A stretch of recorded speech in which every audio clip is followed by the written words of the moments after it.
Anderson Moreira chegou ao Cruzeiro com uma missão clara: desenvolver talentos na base e ajudar o clube a revelar grandes jogadores.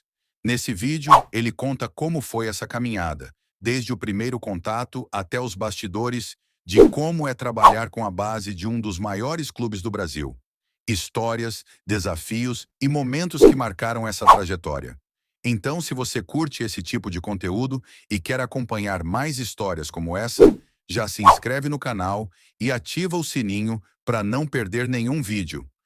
Aí, pô, quando você trabalhou com ele, era da assessoria da base do Cruzeiro. Exatamente. Então já vamos começar falando dessa base do Cruzeiro, que foi um time muito forte e que conquistou muitos frutos, né, Anderson?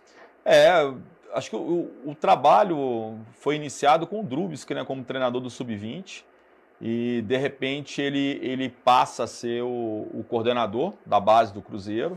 Eu era auxiliar do Ricardo, acabei assumindo a equipe Sub-20. E a gente tinha ali uma equipe muito boa, assim, era um grupo muito bacana, ótimos profissionais. E aí acabou que a gente teve essa possibilidade de disputar a Copa São Paulo em 2007. E a gente conseguiu um título assim, que foi extremamente importante para o Cruzeiro no momento, porque era um dos poucos clubes gigantes aí que não tinham ainda conquistado uma Taça São Paulo. E claro que para mim também pessoalmente foi uma conquista extremamente relevante aí, para que eu pudesse, né, dar um salto, embora não era meu desejo, né?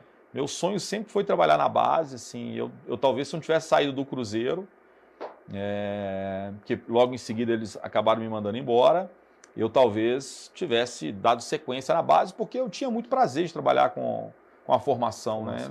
Então, eu sou formado em Educação Física, então sempre trabalhei como professor, como técnico de categorias menores, então eu me via muito dentro desse cenário, né? Da formação ali, de lapidar aquele atleta que está muito próximo de poder chegar ao profissional. Naquele time de 2007, campeão da Copinha, né, Anderson? O Cruzeiro teve ali Rafael, goleiro, né, que hoje está no São Paulo, defendeu o Atlético, Cruzeiro. O Maicon, zagueiro, né, o God of Zaga do São Paulo. O Maicon. Guilherme, agora tá no Vascão. Guilherme foi campeão da Libertadores pelo Atlético.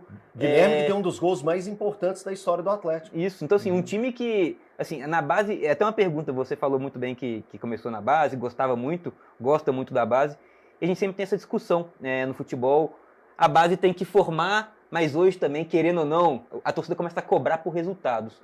Como que a gente consegue colocar na balança, então a gente sabe que a base tem que formar, os clubes brasileiros precisam de formar para vender jogador. Como que a gente consegue colocar na base essa pressão que hoje é cada vez maior, na base também, para poder estar conseguindo resultados, títulos, vitórias e tudo mais? E tinha o Jonathan também. O centroavante tá no Atlético hoje, verdade. Mas que foi para fora também. Isso. O jogo chegou a jogar no Corinthians também. Isso, o apelido dele era Difa. Exatamente. Eu acho, assim, de uma maneira muito tranquila, eu tenho um pensamento que o principal objetivo da base é o processo de formação. Mas isso não impede que você possa vencer. Eu só acho errado quando você coloca o vencer acima da formação. Tem o Garganta, que é um autor português de livros importantes sobre futebol, que ele fala que a base a gente joga para treinar e o profissional é o contrário, né? Você treina para jogar. Então, assim, na base, o jogo ele faz parte da formação. Então, aquele momento é um momento ainda que o atleta está se formando, porque você não pode ter dúvida, entendeu? O que faz realmente um clube ter melhores contratos, ter maior visibilidade, é o futebol profissional. Você pode ganhar, sei lá, 40 Copas São Paulo. Se você não for campeão no profissional, você vai andar muito pouco, ou quase nada. Então, assim, a gente tem que entender, e às vezes eu fico vendo assim, tem clubes que têm outros esportes, né? Mas todo mundo tem que entender que um clube de futebol, a primeira equipe é a equipe que precisa de estar redonda, porque quando essa equipe consegue vencer, ela consegue, né, talvez, fazer com que transborde um pouquinho esses recursos para as outras modalidades, as outras categorias. Por isso é muito importante, né, a gente ter esse pensamento assim. Ô Anderson, às vezes é muito difícil para você pontuar de uma forma direta o que eu vou te perguntar, mas você pode falar de uma forma geral. Que tipo de cuidado se precisa ter para fazer a melhor transição para esses jovens? O Atlético vem sendo muito criticado, que às vezes não dá tamanhas oportunidades para os jovens quando tem todo o elenco cheio. Né? O Cadu teve oportunidade, o Rômulo teve oportunidade, o Rubens é cria da base, o Gemerson teve oportunidade. Paulo Vitor agora também. O Paulo Vitor também teve, o Matheus Mendes está tendo. Aí você olha para o Cruzeiro já tem uma transição maior com essa base. É claro que você não precisa pontuar em nenhum dos dois clubes, porque fica numa situação até que não cabe a você. Mas de uma forma geral, qual o cuidado que precisa se ter e qual a necessidade que se tem para pegar e dar as garantias para o jovem ter tranquilidade para fazer e viver essa transição? Assim, falando sobre trabalho de formação, é importante a gente entender para que serve, né? Então, uma das primeiras coisas, na base você consegue talvez captar um atleta extremamente diferente que você nunca vai ter condições de poder contratar. Você vê quantos jogadores extremamente talentosos estiveram aí na base e talvez você não tenha condição de comprar um jogador desse quando ele estoura. Então é na base que você vai, de alguma forma, garimpar essas pedras preciosas, que podem estar aqui no clube, como podem estar no clube ao lado, a gente não sabe. E às vezes esses talentos são detectados de uma maneira muito precoce, você consegue identificá-los com 10, 12 anos, mas às vezes eles não conseguem responder à altura no processo final de formação. Então, assim, se você me perguntar o que precisa, na verdade, só pegando um pouquinho desse meu raciocínio que eu queria falar, é que jogador de base, ele serve para poder que você tenha, às vezes, esses talentos lapidados, ele serve para que você tenha uma folha mais baixa, porque às vezes você pode não ter o titular da equipe, mas o primeiro reserva é seu, ou o segundo reserva, ou um terceiro goleiro, e isso representa muito, porque você tem jogadores que estão formados na base e que naturalmente você não teve que fazer um investimento para comprar, tem salários às vezes um pouco mais baixos, então você consegue ter atletas que dão uma qualidade no elenco sem fazer grandes investimentos. E tem clubes que dependem muito desses jogadores porque não tem recurso nenhum para poder pagar salários muito, muito altos. Então isso tudo serve, e também esse atleta, que é essa pedra preciosa, os jogadores que têm algum destaque, eles podem virar ativos, né?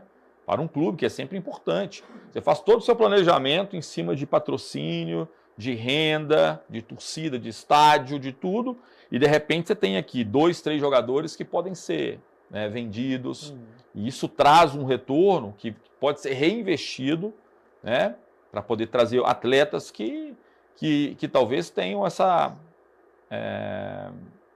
necessidade. O que eu falo? Você tem 2 processos para poder revelar um jogador. Primeiro é a necessidade. Sim. Então, assim, você vai no mercado e olha, lateral esquerdo, nós temos titular, mas não temos um reserva. Não acha, a gente não tem. Aí você tem um menino da base extremamente qualificado, um menino que está ali, você coloca ele já no grupo profissional, você vai dando bagagem de treinamento, ele vai convivendo com os grandes ídolos aqui, vai percebendo que é diferente, mas que é possível jogar. Então, quando tem uma oportunidade, às vezes o lateral esquerdo titular, né, fica fora, você coloca um jogador que já está ambientado, está preparado e tem aquela oportunidade, e de repente ele pega essa oportunidade e nunca mais sai. Né? A outra coisa que eu vejo é o processo mesmo. Aí é quando você identifica esses prováveis talentos, né, faz essa subida de uma maneira bem equilibrada, coloca para o treinador a importância desses atletas, vai fazendo a entrada desses atletas de uma maneira progressiva, gradativa, sem dar tanta responsabilidade. Eu acho que o grande problema é quando você coloca muito peso nesses atletas para que eles possam resolver. Qualquer time não pode colocar nos garotos essa grande responsabilidade, porque em algumas situações eles não vão conseguir dar essa resposta ainda. porque é pesado, é difícil. A gente tá vendo as Olimpíadas agora, quantos atletas jovens estão ali, e de repente, uma coisa que eles faziam com tanta naturalidade, movimentos tão fáceis, eles não conseguem executar num momento de tanta pressão. E o atleta de futebol é a mesma coisa. Isso é constante. Você tem 30, 40, 50 mil pessoas, quase que quarta e domingo, praticamente, para os clubes gigantes aí. É uma constante. Você tem uma visibilidade absurda. E aí, curtiu conhecer mais sobre a jornada do Anderson Moreira no Cruzeiro? Esperamos que tenha gostado desse conteúdo. A base é o coração do futebol, e é sempre bom ver como os craques do futuro estão sendo preparados. Muito obrigado por assistir até o final, e se ainda não se inscreveu, aproveita e faz isso agora. Deixa o like, comenta o que achou e compartilha com os amigos. Até o próximo vídeo.